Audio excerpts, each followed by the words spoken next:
presidency, because you just said that you would be willing to serve in a Trump administration. Had you been vice president on January 6, 2021, what would you have done?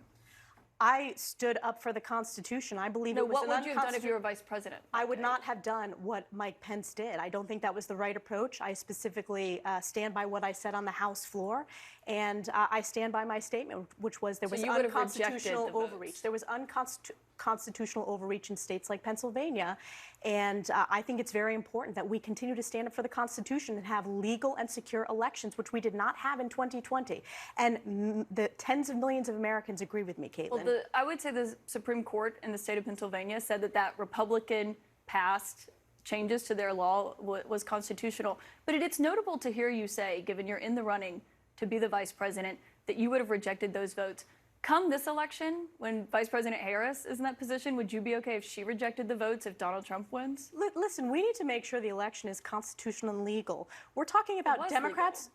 It was not, Caitlin. It was unconstitutional when there was circumventing state legislatures unilaterally changing election law. I stand by my statement on the House floor. And again, tens of millions of Americans agree with that statement and have questions about the validity and legality Republicans are so in doubt about the election. No, because the American people have rightful questions on the constitutionality. Because Republicans are and so in doubt about it. Let me say this for you. When it comes to this election, we are seeing the Democrats trying to remove President Trump from the ballot. That is not constitutional. That is not a legal and safe, secure election. That's literally what's being discussed at the Supreme Court today, because radical leftists can't stand the fact that Donald Trump continues to skyrocket in the polls and Joe Biden continues to plummet. And when you get outside of CNN, if you get outside of CNN and talk to hardworking American people, like in my district, like across this country, they want to see new leadership in President Trump, and that's why he's going to win. You deleted a statement that was on your website recently calling January 6th a tragic day. Why was it deleted, though? I have all my public statements from the current Congress. You can access all of my previous public statements. But why was it deleted from your website? I only have the press releases from this current Congress. All of those statements are available since I was elected on multiple social media accounts,